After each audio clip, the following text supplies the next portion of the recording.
Hello, everyone, and welcome to Conversations. Conversation is a program where we get to express ourselves and share our life's journey. And also, I mean, we get to learn from one another as people share their experiences. So today with me, I have a dear friend. As I always say, Boke was like a big sister to me when we were in command. That was the way I saw her. And she's loved by many. And so today I would allow her, introduce herself to us. We knew her as Boke Alek. So Boke, please tell us your name, where you live, and what you do. Okay. My name is, in command, everybody knew me as Boke Alek. My full name is Boke Pere. And Alek, I maintain my Alek. So my husband's name is Adeghe. So I'm known as Boke Pere Alek Adeghe right now. Wow. I live in Abuja, Nigeria. Mm-hmm. So what else? I work with the Nigerian government. Okay, so we are the ones keeping our money. I wish I was. I'm not a politician. I'm a government official. Anyhow, okay. Yeah, so I'm glad to have you, and Happy New Year once again. Happy New Year to you, and thank you for having me. Yeah, so I would like to know, the last most people saw of you was in command.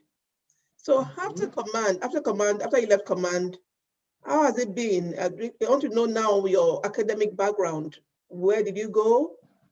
Did you just leave command and start working with the government? Please just tell us.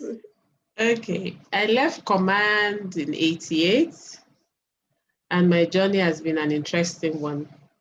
Okay, I left command and I got into, we stayed at home for 1 year. We did JAM, and fortunately for me, I got admission 1 year after into JOS to study law. Then, unfortunately for me, after 1 year, I left JOS because, let me say, I wasn't mature enough. I didn't understand what it was like to be, I didn't understand my reason for being in school, let me put it that way. Okay, so I left JOS. I didn't tell my parents on time what happened to me. So by the time they found out, it was too late to even do a change of course, which I could have done. But anyway, that's history. So I went back home, did JAMB again. Then I didn't get admission. My parents were not happy. So, that initial drive of getting admission for your kids wasn't there like that.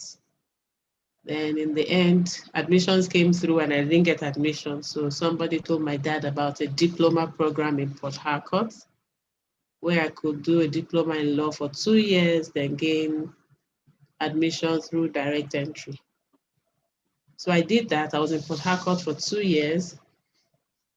Unfortunately, it wasn't as direct as we thought it would be. So, and luckily I did JAMB again. But can't JAMB. So I didn't get admission. Since I didn't get the direct entry admission, I was home until my dad's friend finally intervened. And at the point he intervened, the only school that JAMB said was admitting was on the then Ondo State University.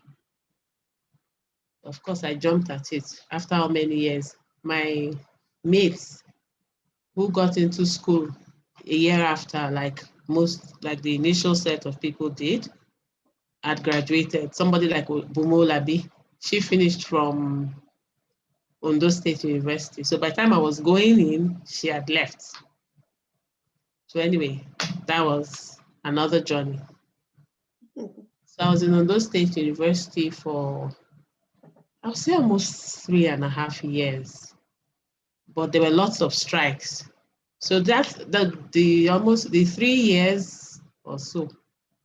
I did only 1 year and 1 semester. By the time we're going to do the second semester exams, and in between the strikes, my mom met somebody who studied in Brazil, and because of the many strikes, long and short, I left Nigeria to go start all over again. So by the time I was leaving, those who got admission after me had graduated. I remember my was going to serve when I was going to start all over again in Brazil. So that was another journey. So I left for Brazil in 1997, April 1997. Wow. So I studied business administration. Of course, I had to learn the language first before I started school. So I spent 5 years in Brazil. And I got a bachelor's in administration. So I returned to Nigeria. Okay, let me be sure of the dates now. I think it's 2001. Yeah. 2001. I'm not sure. 2001, 2002. No. And I returned to Nigeria after I finished my bachelor's. And I did my NYSC. Yeah, I would like to know something because Okay. I'm trying to calculate. If we left command in 1988, and by 1997, you were going to start your undergraduate again. That's like 10 years, almost like 9 years. Exactly. What kept you? I know children of these days, they just want to give up after a while. I'm not sure how many children will want to keep doing that. So what exactly, apart from your parents deciding go here, go there, what else kept you? What kept you from deciding not to go to school again? So you could have done God something kept else. me. God kept me. I know people say, oh, God. God kept me. Because for me, I would say as a child, I always had this thing with God. I wasn't born again, like we will say now. I hadn't given my life to Christ. I wasn't like, all religious and all that. But I know I had a thing with God. I'm a middle child, so growing up, I always felt, my mom doesn't like when I say this, but it's just the truth. I always felt sidelined. Let me use that word. She says, don't say that, please. But it's just the truth, I felt, this is me anyway. I felt like I have an elder brother and an elder sister, and I have a younger sister and a younger brother. So as a middle child, I always felt like there was a reason or an excuse to do something for the two ahead of me and the two after me. And when it came to my turn, it was just regular. That's how I felt anyway. Felt like an extra. What did you say? Did you feel like an extra child or what? I felt that. Don't worry, right now I feel like the best. Don't worry. but that's just a joke. But the truth is, I felt that way. So I know every time I felt that way, I would go into the bedroom and talk to God on my own and say, okay, God, is me and you right now. It was something it was a conversation I had with him that I don't even know where it came from. At the back of our house, we used to live in I don't know if we know Nigeria very well, but those mini GRAs. I know Nigeria very well now. So at the back of our house had space. We could plant. I know we even used to plant sugar canes and things. We used to have crab holes. So we had space behind. And if you know Ijora very well, it was a small GRA in Ijora. So we had the waterfront behind our house. There was a lot of space then, the riverbank, I'm sorry. So I would walk towards that end and just talk to God on my own. Of course, the crabs used to scare me sometimes, so I'll run back. But I remember sometimes just sitting. We had lots of trees, mango trees and fruit trees. So I'll sit behind and just talk to God. So I had that thing with God. So in every time I faced one hurdle or went through one thing or the other, I could always go back to God and say, okay, Lord, help me. I got this encouragement. That's how I'll say it anyway. I'll say it's God that kept me. Now that I'm more mature and, of course, older, I really see that it was God who kept me. So that's it. Interesting. So I will say it was God. That's it. Wow. It's talking to you that I'm actually counting the years, I never sat to say, oh, 1 year to 2 years to 3 years. I just know that I had hurdles along the way. But I knew that couldn't even imagine being my father's child and not graduating from school. So that was my target then. If it took forever, I don't know, but I knew I had to get there someday. So that's it anyway. So how was life in Brazil compared to life in Nigeria? At least as a student. Okay, one, I didn't go as an 18-year-old child. So I was of 25, Abby. Yeah, I was 25 when I left. So some of my mates were already married and had children. So I went as a mature individual with a goal in mind. So when I got there, my mind was I needed to pass my language course to be able to get into university. Because if you failed your course, you were returning to Nigeria. Okay, no, for my set, we could repeat actually. But I couldn't even imagine repeating anything again. I'd gone past that phase. So I dug my head into it and learned, not like you're not proficient in the language, but of course it's sufficient to start school. Yeah. So the first semester was language course, which I passed, and then I started school. So that was basically it. And okay, for me, life in Brazil taught me to depend on God solely. Because it's not like the US or the UK where you can find some hard up job to do. Although later I started teaching English anyway as a second language, but the first 1 year or first 2 years, you're busy thinking about speaking Portuguese and writing your Portuguese better. So money wasn't earning money. Well, for somebody who didn't get money from home, earning money was an issue. But I had to totally depend on my parents, and I knew that it's not like my dad was a Babangida or an Abiola, so I knew what it was for my parents to change money to dollars. Then a dollar was 87 naira. I knew what it was for my dad to change dollars and send to me. So in fact, I remember I used to get my allowance every 3 months. And from the first I collect it, I start praying, Father, north, east, west, or south. I don't know how, but you provide for my father. So I would say my relationship with God was the best I ever had before I went to Brazil. And but I would thank God too, because I gave my life to Christ the year before I left. And during one of those strikes. And then you know how you're at home. I did new believers class, workers in training. I was overcommitted. So I think God just soaked me with the word before I left. That's how I saw it. And I think there was a reason for everything. I even joined choir, so I would I was in church almost every day before I left for Brazil. So I think that spirit just kept me when I left. So my life in Brazil was school and God. It was after 2 years I was more comfortable with my Portuguese language. So I now started, okay, what can I do? And I found out we could teach English as a foreign language. So I actually got some students who I used to teach English. So wow. That was my life in Brazil.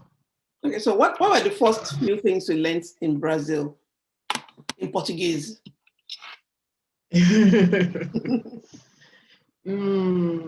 Hola. Hola. which is hello. Mm-hmm. Then, of course, everybody will ask you, what's your name? What's your name? My name is Boke Alek. So that was the first phrase. My name is Boke Alek. Você é Nigeriana? No. Você é Africana? They will ask you, are you African? And I'm like, no, please. I'm African, yes, but I'm from And it's not a Nigeria. country. It's funny how you leave Nigeria and you become very patriotic. And I'm like, excuse me, please, I'm Nigerian. So Nigeriana. I was Nigeriana. They were asking Angolana. No. Nigeriana. So So they were asking. how do you say I'm hungry or I want to eat? Still conforming. Still conforming. Okay, I want to eat. That's I want to eat or I'm hungry. Yes, I'm hungry. I'm hungry. Wow. So were you able to get Nigerian food or something? Or you're just eating? Well, I adapt easily. There's everything. There's rice, there's beans. Well, they have brown beans, Yeah, but their staple food is the black beans. At first I couldn't, but of course after 2-3 months you just get used to it. So there's potato, there's bread, there's egg, there are vegetables. So what more do you want? We have everything. Of course, when we find people coming from Nigeria, they bring my siblings later, my 2 younger siblings later joined me a year after. So when they were coming, they brought work burner and all those things. But by the time it's done, you go back to the regular. So it was fine. You could make yam porridge with their beans and potato. You can make anything with what they had. So I was fine. I didn't really miss Nigerian food. It made me slimmer. Coming back to Nigeria now, we added all the weight back. I don't think so. You don't look like you have added any weight. I've added. You look good. You've added. You do look good. Anyway, so tell me, look, after you got back to Nigeria, so what did you do? What have you done so far? Work? Okay, when I returned to Nigeria, I did NYSC for 1 year. Then after NYSC 1 year, my first job was with the Brazilian embassy in Abuja. Okay. So how did you end up in Abuja? I knew you to be a Lagosian, so how did you end up in Abuja? Oh, okay. When I came back from Brazil, they were fixing the airport then. If you see the heat that received me at the airport, I got home that day and I told my mom, I don't think I'm going to stay in Nigeria. After NYC, I'm going back to Brazil. That was my goal. I couldn't, and I was like, after 5 years, because I didn't come home in the 5 years. My siblings came, my mom came, so it was more economical for us there than coming home. So you can imagine going away for 5 years. I was like, I didn't see any improvement. I was not very tripped about Lagos anyway. A few things. Well, because to process my NYSC, being a foreign student, you have to process it in Abuja. So my first week back, I was in Abuja. And I'm like, oh yeah, they actually have a same city. This place looks decent. So I even told my mom I wanted to serve in Abuja. She said, no. You've been away for 5 years. Come back to Lagos. I started looking for jobs seriously in Abuja.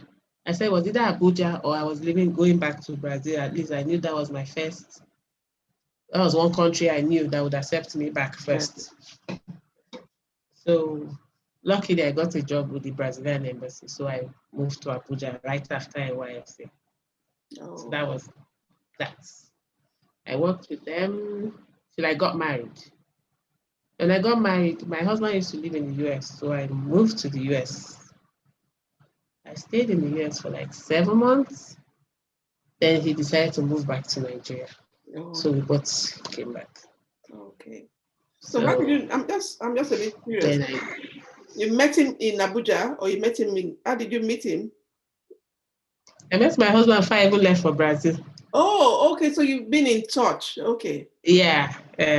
We were dating before I went for Brazil. We broke up. We were still, of course, in touch. Then when I returned, he came and anyway, we got married. You continued. So. Oh, okay. That's I like that love story. Okay. So that was that. Then I moved, okay, I was in Abuja with the Brazilian embassy. So when I went to the US and came back, I got a job with a government organization. And I've been into government since. That's nice. That's very interesting. You're one of the few people I know that have been into government. So working as a civil servant, you're enjoying it, right? I can't complain. I thank God. Yeah. It could have been worse. Nigeria can be better, but I'm grateful. Thank God for that. Okay, so tell me, now you've been working, I would like to know, is there any challenging situation you have faced and then you actually thought, how do I come out of this? Or something that really broke or humbled you? That's the way I'll put it. Okay, my first government job was, I worked there for 9.5 years, and I thought life was good. I had a job, I had my family, and everything was okay. Until one day we were at work, and they said there was a staff meeting. So we just, you just walk to the conference hall, happily gisting, and then we asked them, they said no phones allowed in. At that point, we didn't even think about, why would you ask us not to come with our phones? Well, I could have even had my phone because the department I worked with, my unit was attached to we had an office attached to the conference hall. Okay. So I could have used the back door, but I just obeyed. We obeyed because we didn't suspect anything, And we went in, sat down. But when the ED came in, he now said, of course, we could see his facial expression, so we knew there was something wrong. And he went on and on about how some people wrote an anonymous letter, and he was accused of spending money and some story. At first, we're like, where is all this good leading to?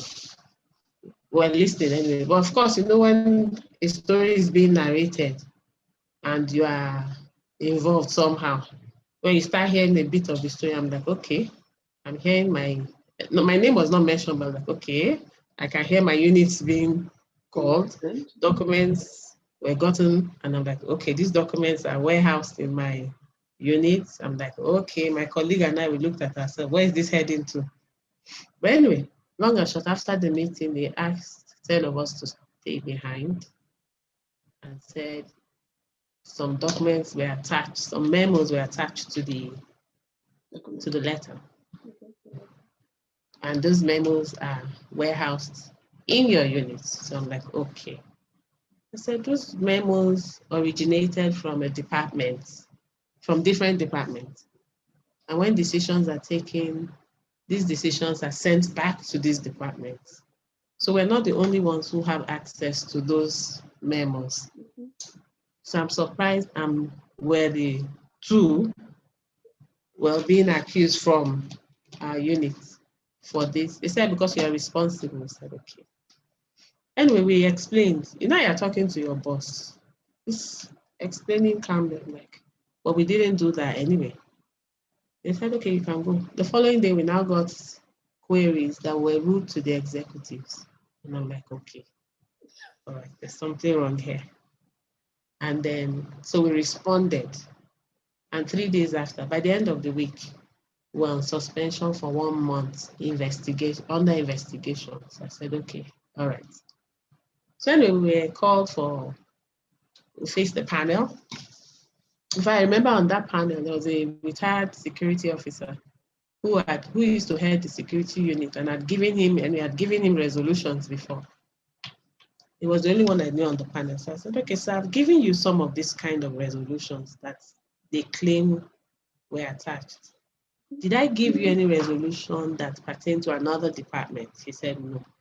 I said, so how come? And I said, sir, you can testify about at least secrecy. And we all signed oaths of secrecy and all that. You could see he was sorry for me, but what could he do? Anyway, long and short, after 1 month, they gave us letters that were on administrative leave indefinitely. We're not sacked, we're not under punishment, but it was coined like, and there's no money to pay salaries, so some of you are on administrative leave. So that was the beginning of, this was very, in fact, it was very humbling. I don't know, I didn't even understand what was going on. The first 3 months, we're busy writing letters, trying to, please come to our aid. And unfortunately, you have a board over your organization. We had a ministerial council. They had not been, formally inaugurated. So when we wrote to them, we were even accused of divulging information again because they had not been formally. It was very humbling. Well, we've gone past it, so we can talk about it now. But when we're going through it, first, you're being accused of doing something you didn't do. Secondly, you are not being paid. Thirdly, you are even seeing roadblocks everywhere you go. You think, okay, we can go to this body to write. You write, and nobody's responding. Anyway, 1 year after, as God will have it, I got another job, so I resigned. But my colleagues who were in this were not called back until after 2 years, when the executive tenure ended and another executive was appointed. Then he called them back. So that can happen. Is it a normal thing to happen? People can actually just decide you can be on. If you had asked me before it happened to me, I would have said, oh no, it can't happen now. But well, it happened. It happened, and it happened well. And nothing happened to the man. Rather, we all suffered during that period. And we came back. We're still fighting for them to even pay us for the period we're away. But nothing has happened so far. So it happened. In fact, when I say it, people are like, in Nigeria, how? I said, unfortunately, it happened.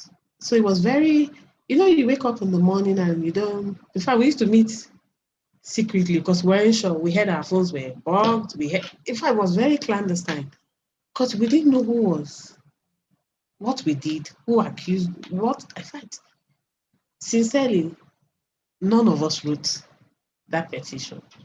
We're in Nigeria. Nigeria is not an easy place to survive. So when you have a job, you're grateful. So it was, well, I thank God we've passed that hurdle, we've crossed it.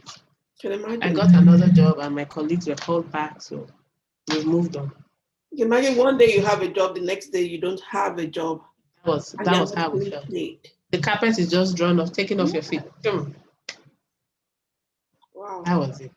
And it's not, the carpet is not just taken, you're accused. So you are still accused of committing a crime.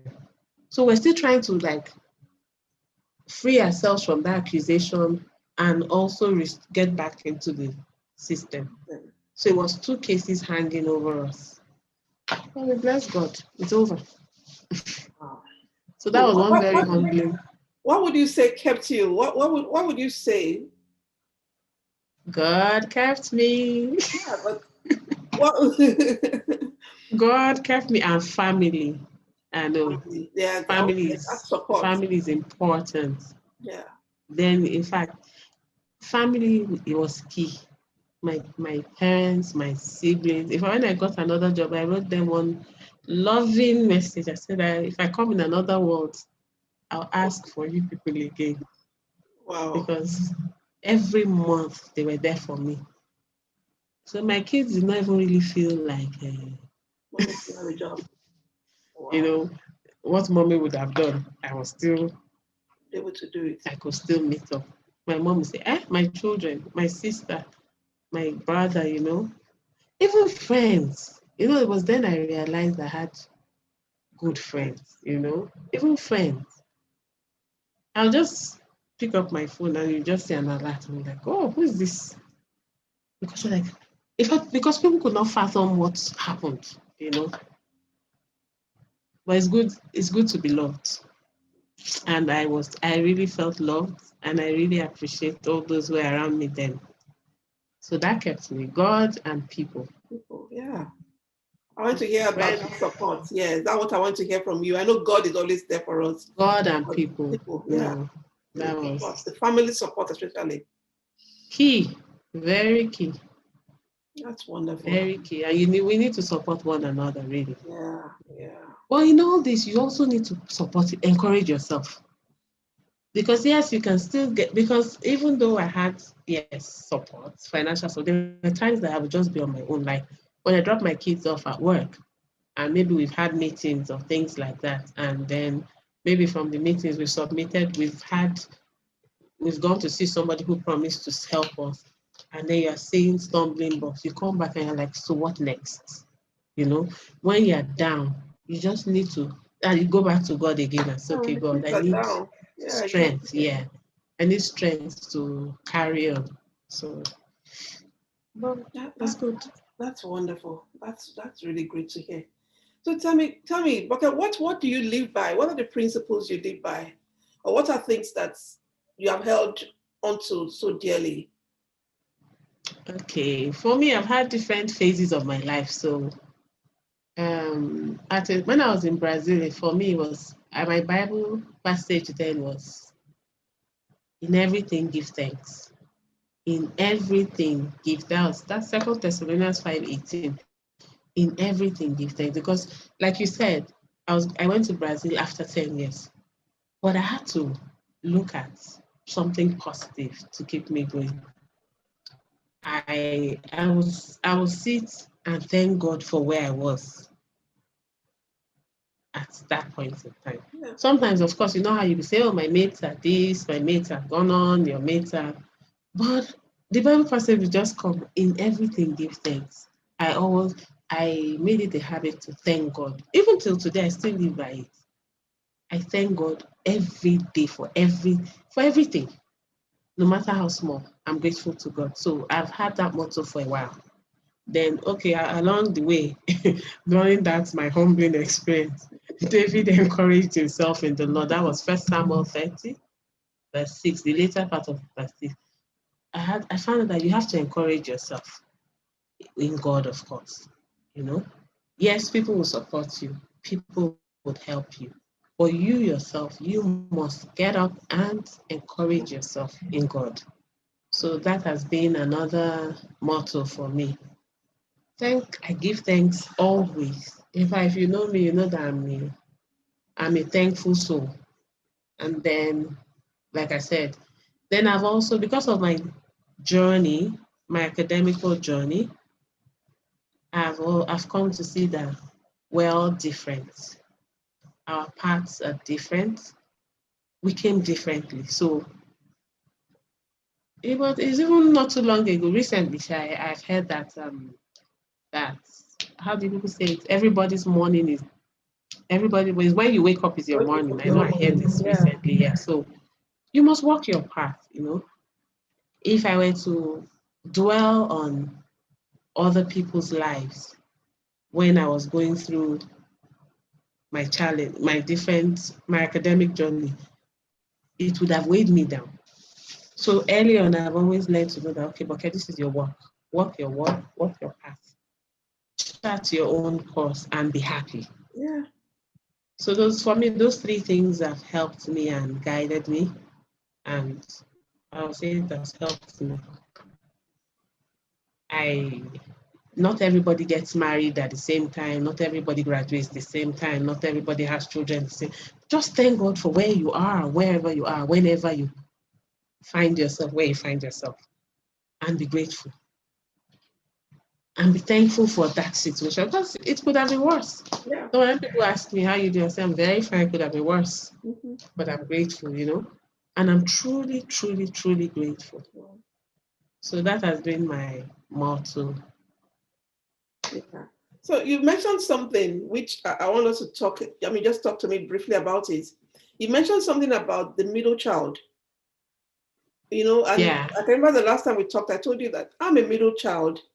And Yeah. I didn't feel anyhow, I didn't, The I heard people talk dynamics, about it, but I don't know. So what's the yeah, middle person the about? dynamics in every family is different. For me, you can be a middle child and have something going for you. Okay, for me, like I explained to you, I had a boy and a girl ahead of me, and I had a boy and a girl after me. So the way I saw it then. Now, when I look back, I think my dad was just being his usual strict father, wanting the best for his child. Yeah. But I used to see it as, oh, they've made an excuse for this person, made an excuse for this person, made an excuse for this one. But I saw it like they never made an excuse for me. But actually, there's a middle child syndrome.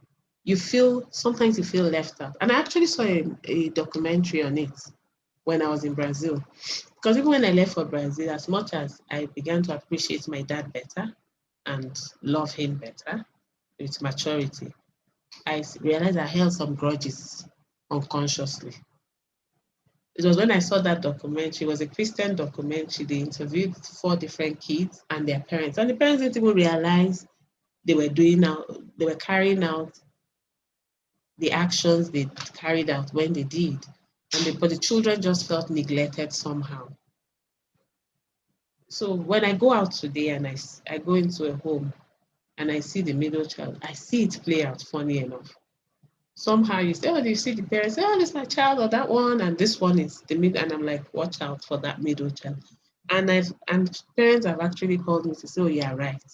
I didn't realize it, but somehow the child has been, so I don't want to say neglected, because they're not like they're really neglecting the child, but maybe being passed over, let me use that word, or unconsciously ignored. I think Maybe for you, you were a, okay, let me give an example. If you have 3 kids now, and one is a girl, the middle child is a girl, and then you have a boy as a third child, that middle child will suffer the syndrome because you have a girl, and then you have one girl on top, and so she has nothing going for her. God forgive me, I might be wrong, but maybe for you, you had something going for you. What was your situation? So let's see. no, as I said before, for me, I had a sister. I was the last. We're only 2 girls out of 5. Okay. So she was the first girl, and I was the second girl. So I was like the last girl, or even though I was in the. So you had that, because I remember for my younger sister, when my dad is giving excuses for her, he say, oh, she's the last girl. Oh, she almost died when she was a child. Oh, there was always a reason. Let me give an example. We used to have, how when you were growing up, you have rotation, timetables to wash plates and do the dishes and all. When it's her turn, she will tell you how she has belly ache. Oh, she always has belly ache. And they will let her go. But I can never have belly ache. When it's my turn, I can't have belly ache. So I'm like, why can't she have belly ache and I can't have? Those were some of the things. And when I do the dishes those days, then my dad will say, okay, come and help your sister. I'm like, but she's faking it. Say, she's the last girl, I'd be so sad. I was just going to my bedroom crying. Oh no, why again? Those were some of the things. Looking back now, you think, this man doesn't like me. They're just acting acting out what they knew. But we still have the middle child syndrome anyway. Interesting. I think I even heard Fumi talk about it. I've heard people talk about it. We still have it because one day I remember at work, we were 5. We're having a discussion. 5 of us were middle kids. So tell me, now you told us 3 things to live by. Can you leave us with some 2, 3 statements? That's something to live without. More.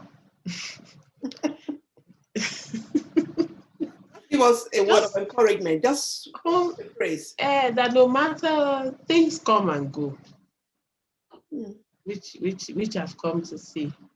Challenges come and go, situations come and go. Even the Bible says there's nothing you are going through that that has, I don't know how it's put. There's no challenge you're going through that people have not gone through under the face of the earth here. So my encouragement for anybody listening is whatever you're going through, it's just like this pandemic right now. It will pass. This too shall pass, you know. So no matter what we're going through, no matter difficulty you pass through or you are passing through, it will come and go. So just hold on to God, rejoice, be happy, give thanks, encourage yourself, and know that it's for a season. It will pass. And when you look back, you'll be like, oh yeah, it's true. It has passed. So I think that's what I'll leave you with. Yeah, thank you. Thank you so much, Boke. Thank you for taking time, for being so open, and I'm encouraged. I'm looking at sharing this with a child that will tell me, I'm like, your path is different. And it doesn't matter, it's not about when you started or how you started, but it's about finishing and making up your mind. The strength is from inside of you. Because I can tell you that the greatest support you had was even from inside of you. Yeah. God was with you, and it was from the inside. You chose to do it the right way. Yeah. Just chose Sorry, let me cut you. Another thing I wanted to say. There was a time everybody was doing their masters.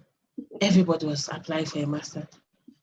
They said, but I don't like book like that. I'm not doing masters. Because I'd come to the point in my life where I knew that it's not masters that will give you anything. It's not, just walk your path. And I wasn't going to, I applied, I wanted a scholarship, which I didn't. I said, I'm not going to put myself through any stress at this stage of my life right now. And so my husband used to say, oh, he's very academical. He likes books, very intelligent. Me, I'm not like that. So when he's talking, I'll say, I will do it whenever, don't worry. But I just say, in his time, I will do it. Now, where I'm working, I've realized I need it. So I've applied for an online program. But in my time, if I was rushing to do it when everybody was doing it, I would have been doing it for people. Now I'm doing it for me. Wow. And I'm taking my time. Last year, I did 2 modules and I kept it. This year, I said, okay, I'll pick it up again. So, like I said, walk your path, do your thing, and be happy with you. That's what I wanted to say, sorry. Yeah, that's good. No. Thank you for adding that, because it's encouraging. It's encouraging. I know 2 years ago when I shared a few things, somebody said, oh, now I'm going back to school. And okay. So thank you, everyone. Thank you for taking our time to listen to this. And I really hope you have learned 1 or 2 things from Boke. Thank you. And bye for now. Thank you, Moji. Thank you for having me. And thumbs up. This is a good job. I want to see you more. Oprah, my mini Oprah. All right, then. Bye-bye. Bye.